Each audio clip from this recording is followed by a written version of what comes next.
Mérida, la courageuse princesse de Dimbrock, était dans la forêt écossaise avec son arc et ses flèches, comme souvent. Alors qu'elle chevauchait son fidèle cheval Angus, elle entendit soudain un bruit étrange, comme un sifflement, et quelque chose de blanc et collant s'accrocha à un arbre à côté d'elle. Mérida, levant un sourcil, mais quoi? Un homme masqué dans un costume rouge et bleu apparut suspendu à une toile entre deux arbres. C'était Spider-Man, visiblement confus et perplexe. Spider-Man, waouh, ce n'est certainement pas New York. Et, toi avec l'arc? As-tu vu passer un portail magique par ici? Mérida, encore surprise par cette apparition étrange, leva son arc, prête à se défendre. Mérida, et qui es-tu, étrange voyageur? Es-tu un monstre ou une créature magique? Spider-Man, riant, non, non. Je suis Spider-Man, un super-héros, et je crois que je me suis perdu. Mérida baissa son arc, intrigué, décida d'aider cet étrange homme araignée à retrouver son chemin. Mérida et Spider-Man commencèrent à parler en traversant la forêt ensemble. Spider-Man lui expliqua qu'il avait été transporté dans son monde via un portail dimensionnel créé par le Docteur Strange. Maintenant, cependant, il avait besoin de trouver un moyen de rentrer chez lui. En attendant, Mérida l'invita à rester dans son village.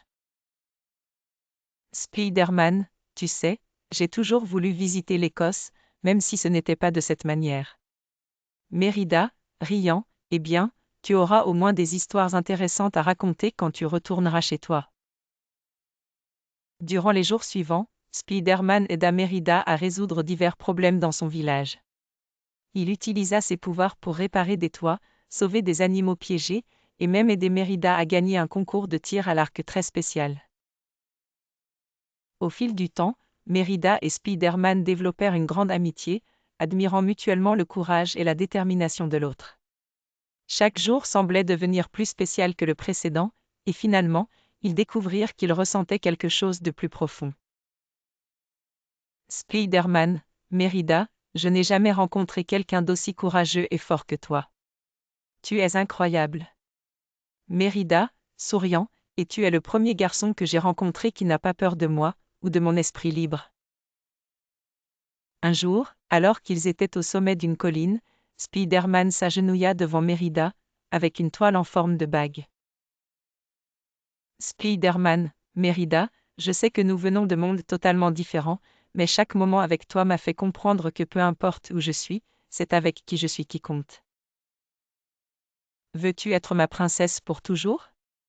Mérida, émue, répondit avec un sourire radieux. Mérida, j'accepte, à condition que tu sois prêt pour des aventures sauvages avec moi dans les bois. Spider-Man rit et dit, je suis toujours prêt pour une aventure. Les noces furent un événement grandiose, inédit à Dimbrock. La reine Elinor et le roi Fergus étaient un peu perplexes à l'idée que Mérida épouse un homme araignée, mais en voyant leur bonheur, ils consentirent avec joie.